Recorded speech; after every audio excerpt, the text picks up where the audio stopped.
All right, so I'm going to be doing the first two lines of this bassoon etude, and we'll play it by ear, see how it goes. Go ahead and give it your best shot.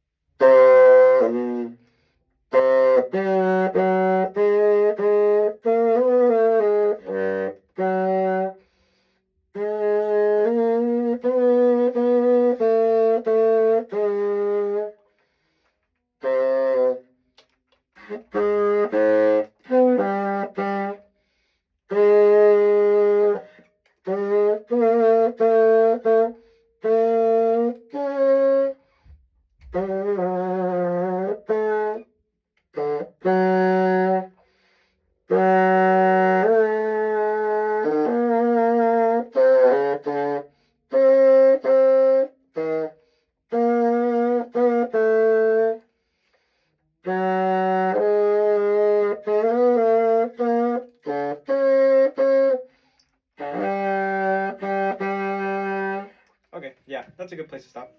So, I don't want to start off with just criticism, but right off the bat, I just want to talk about that first G to the A. So, obviously, the G requires a half hold technique, right? And I was like looking at your fingers, like as you were playing the other G's that like followed, and like I noticed that you kind of like either it was you didn't have all the fingers pressed down, or the half hold wasn't like completely shut off. That's why you were getting that kind of like airy kind of sound. So can we just focus on the G's and like the first two measures?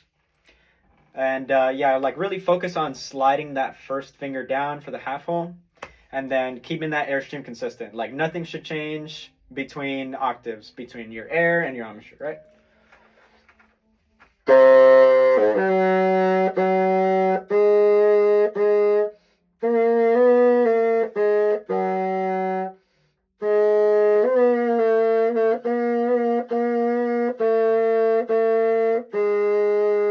Yeah, that's good.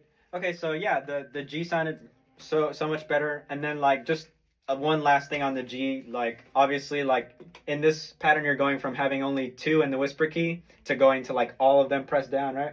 Mm-hmm. So that's kind of like a faux kind of like break in the bassoon fingerings. So like yeah, just try to be dexterous with all that stuff.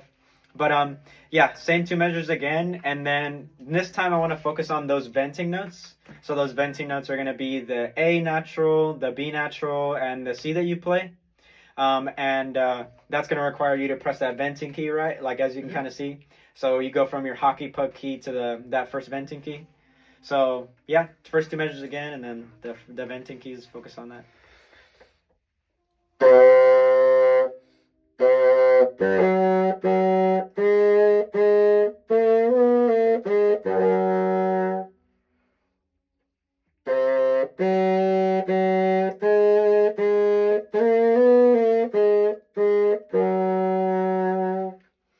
Yeah, so that was definitely a lot better. Again, nothing changes between the embouchure or the air. Those venting keys, though, are like really important, like specifically just for pitch and then like centering that note in general. So we can keep going. Can we start here at this piano right there, and then going on?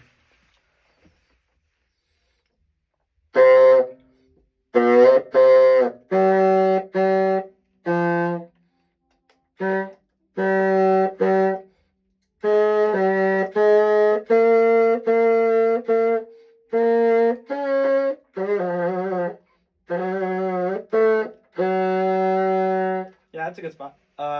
So yeah, obviously the F natural the F sharp and the G's are like those are like the finicky notes here that we have, right? Obviously make sure that we're using the normal F sharp key instead of like that pinky one.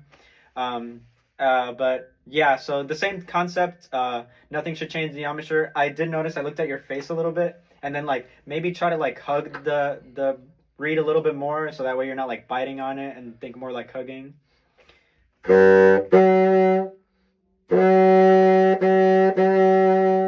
Yeah, that sounds a whole lot better. So making that like little cushion and like making sure that it's like nice and stable and stuff like that, similar to like what we do on the trombone, right? So yeah, little techniques like that also help. And then can we try the same thing, and then can we aim for that high D now or the regular staff D.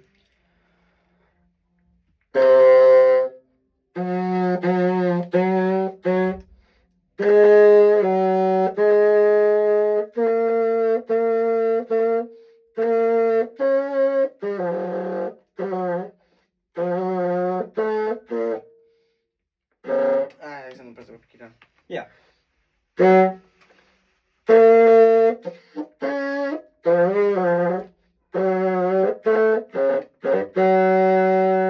Yeah, so again, just some things to think about for the airy sound. Like, make sure that you're taking in, like, not the entire reed and then not like too little of the reed, just like right at the pinpoint spot. And then make sure we're not biting down and stuff like that. And then the F sharp and the G, just like one last thing on this, those are both like half whole notes. So just making sure that all the other fingerings are down and that half hole is like has like a certain, has that like what's it called, that distance to make it the half hole. And then again, for the high D, what you're really going to want to do is just think Q and try to hug that embouchure. But again, as you're going up or down through the ranges, nothing should really change. Like, your embouchure and your air should just stay the same. So you try that again.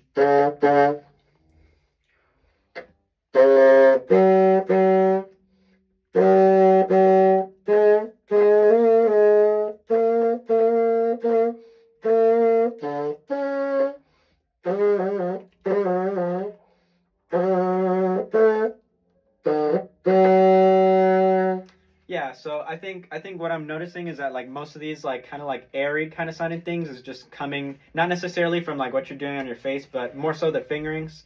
And like I have like, you can see I have like small hands and stuff like that. So like for me it's like really hard to kind of like reach over, and it like hurts sometimes.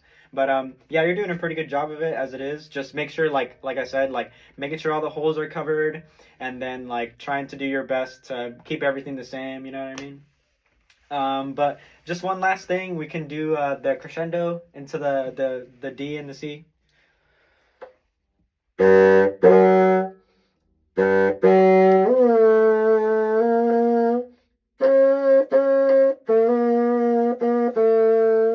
Yeah, that's good. Yeah, and then like similar to every kind of the other things that we've done before, like if you're playing like that G and you get like that like lower octave, just like I said, try to hug that reed, and try to have all your holes down and stuff like that. And that G, I believe, doesn't require the whisper key. So yeah, but yeah, I think overall good job. Keep practicing. Good stuff.